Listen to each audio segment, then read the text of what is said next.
ಎಲ್ರಿಗೂ ನಮಸ್ಕಾರ. ಇವತ್ತು ಬೆಳಗ್ಗೆನೆ ಎಲ್ಲಿಗಪ್ಪ ಅಂದ್ರೆ ಹೋಗ್ತಾ ಇರೋದು, ನಮ್ಮ ಫ್ರೆಂಡಿನ ಮದುವೆ ಇತ್ತು. ಅದಕ್ಕೆ ಮಾನ್ವಿಗೆ ಹೋಗಿ ಒಂದು ಗಿಫ್ಟ್ ತಗೋಬೇಕಂತ ಹೋಗಿದ್ವಿ. ಗಿಫ್ಟ್ ತಗೊಂಡು ಪ್ಯಾಕ್ ಮಾಡಿಸಿದ್ವಿ. ಆಮೇಲೆ ಊರ್ ಕಡೆ ಬರ್ತಾ ಇದ್ವಿ. ಊರ್ ಕಡೆ ಬರುವಾಗ ಒಂದು ವಿಡಿಯೋ ಮಾಡ್ಕೊಂಡ್ ಬಂದ ಮೇಲೆ ನೋಡಿ ಊಟ ಬಡಿಸ್ತಾ ಇದ್ರು ನಮ್ಮ ದೋಸ್ತರು. ಊಟ ಸ್ಟಾರ್ಟ್ ಆಗಿತ್ತು. ಆಮೇಲೆ ಒಂದು ವಿಡಿಯೋ ಮಾಡ್ಕೊಂಡು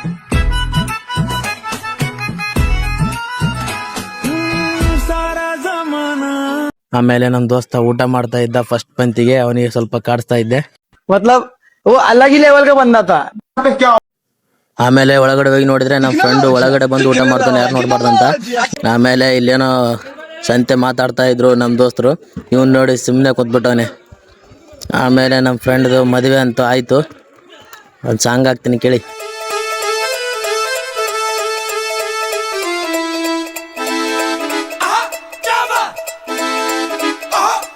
ಮದುವೆ ಎಲ್ಲ ಮುಗಿಸ್ಕೊಂಡು ಹೊಲ್ಕಂತ ಹೋಗ್ತಾ ಇದ್ದೆ. ಇವತ್ತು ನೋಡಿದ್ರೆ ವೆದರ್ ನೋಡಿ ಎಷ್ಟು ಚೆನ್ನಾಗೈತೆ ವಾತಾವರಣ. ಹೊಲಕ್ಕೆ ಹೋಗ್ತಾ ಇದ್ದೆ. ಹೋಗುವಾಗ ಒಂದು ವಿಡಿಯೋ ಮಾಡ್ಕೊಂತ ಹೋಗ್ತಾ ಇದ್ದೆ. ಮತ್ತೆ ಇವತ್ತಿನ ಲಾಗ್ ಇಷ್ಟೇ. ಮತ್ತೆ ಸಿಗೋಣ ನಾಳೆ.